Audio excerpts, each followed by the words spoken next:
Bagaimana akal-akalan supaya perusahaan asetnya naik dalam seketika tapi sah secara hukum dan tidak ada dirugikan? Banyak rahasia sukses berbisnis yang kali ini saya ajarkan hal yang beda dengan yang diajarkan oleh para motivator atau coach bisnis. Ini juga tidak diajarkan jika ingin berbisnis dengan cara baik-baik. Yang akan diajarkan kali ini adalah cara yang nggak umum, cara nakal, tegaan, dan cara sontoloyo. Inilah tipe berbisnis ala sontoloyo. Pelajaran pertama, Anda harus punya 3 macam pembukuan. Betul, sahabat nggak salah dengar. Kita harus punya 3 laporan keuangan. Anda harus punya pembukuan lebih dari 1. Ini ajaran saya dan itu pasti. Berikutnya, Anda harus punya badan hukum, PT, perusahaan terbatas. Lalu Anda harus punya rekening bank pada perusahaan tersebut. Lalu Anda harus taat bayar pajak. Dan ini kuncinya lagi. Ingat, pembukuan 3 tadi untuk apa saya tidak usah jelaskan detail. Hanya sekilas. Yang satu adalah yang jujur untuk pemilik perusahaan. Yang satu adalah yang rugi dan sedang berinvestasi untuk pajak. Dan yang terakhir, bagus untuk investor. Bagaimana mengkombinasikannya agar sah, baik di mata pajak dan negara, baik di mata investor, dan baik di mata pemilik. Disinilah video ini bertujuan. Nanti kita akan sampai di sana setelah pelajaran berikutnya tentang membuat holding.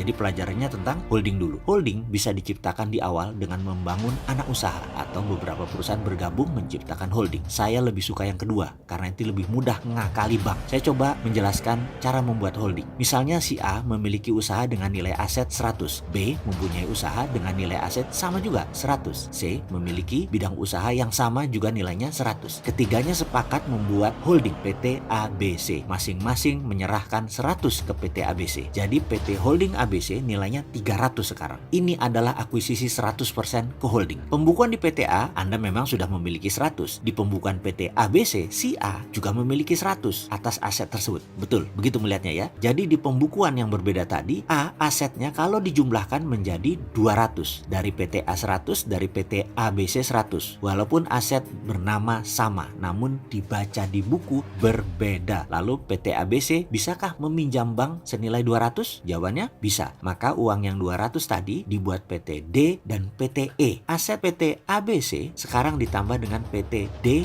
dan E. Nilainya menjadi 500. Setuju bukan? Kekuatan bertiga tadi waktu berdiri sendiri-sendiri hanya 100. Tapi kalau sekarang digabungkan menjadi 700 nilai bukunya. Sebentar dulu, jangan dikomentari, masih panjang ini. Kemudian ada proyek F bernilai 600. Maka PT ABC meminjam uang ke sebuah perusahaan di luar negeri bernama Y. Y invest 600 dengan mendapatkan jaminan aset perusahaan PT ABCDE. F, proyek tersebut jalan baik dan tiap bulan menyicil pinjaman ke luar negeri, ke negeri seberang. Namun karena bunga besar, maka F terus menyicil ke perusahaan Y bahkan hingga tahun ke-8 masih belum lunas-lunas. Malah di tahun ke-8 pinjam lagi tambahan dengan bunga lebih besar lagi. Karena hutang besar, perusahaan ABCDE berhutang dan terus-menerus bekerja tanpa ada untung. Pajak ABCDE kecil, untungnya hampir tidak ada. Kemakan operational expenditure walaupun aset terlihat naik. Hampir 600 plus 600 ditambah kenaikan dalam 5 tahun operasional mungkin sudah menjadi 2000, tetapi tidak ada cash di tangan. Apa yang terjadi dengan pelakunya? Si A, si B, dan si C. Tahukah Anda bahwa perusahaan yang berinisial Y ternyata milik ABC? Y tidak punya hutang, tapi punya revenue streaming yang solid. Yang dilakukan adalah memindahkan aset ke Y tanpa pihak Indonesia menyadari. Karyawan Y hampir tidak ada. Uang di Y langsung dibagi ke pemilik ABC tadi. Karyawan A, B, C, D, E, dan